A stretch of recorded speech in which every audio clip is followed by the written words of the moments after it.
নৈহাটি ৩ নম্বর ওয়ার্ডে গরিফা স্টেশনের টয়লেটের পাশে গতকাল রাতে বোম মারে দুষ্কৃতীরা। কে বা কারা কি কারণে বোম মারে তা এখনো পর্যন্ত জানা যায়নি। তদন্তে নৈহাটি থানা পুলিশ। রাত ২টোর সময় স্থানীয় বাসিন্দা বোমার আওয়াজে উঠে পড়ে, তবে তারা দুজনকে পালাতে দেখে। ঘুমার পর আমাদের রোজা মাস আছে, তো ওইটা আমাদের 2:30 পৌনে 3টার মধ্যে উঠি। ওই সময় আমাদের শুনেছি কি মানে আগে বোম ফেটে দিয়েছে।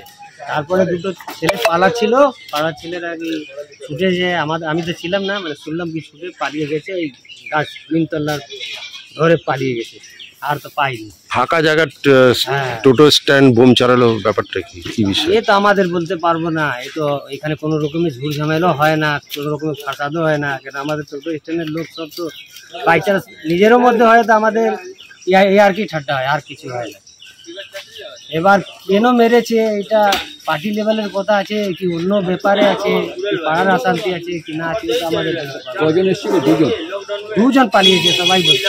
দুজনকে দেখেছে, তারা পালিয়ে যাচ্ছে। হ্যাঁ, পালিয়ে মানে ওকে ধরবার জন্য গিয়েছে, ধরবার জন্য গিয়েছে, ও পাইনি, পালিয়ে গেছে, জঙ্গল মধ্যে চলে গেছে। আপনার নাম? আমার নাম এমজি রফিক আহমদ। পুলের ও পাশ থেকে আর এই জায়গাটাই এদের ঠিক পড়েছে। আর তখনই আমি বেরিয়েছি দৌড়িয়ে, তো দেখলাম কি দুজনই ওই ড্রেনের ওই সাইড থেকে পালিয়ে গেছে। দুজন গামছা বেঁধেছিল মাথায়, একটা আমার হাইটের আর একটা আমার থেকে মতো হালকাই বয়সে কম, ওই দুইজনই এতই দেখেছিল। তুমি কি তখন কি ঘুমাচ্ছিলে না?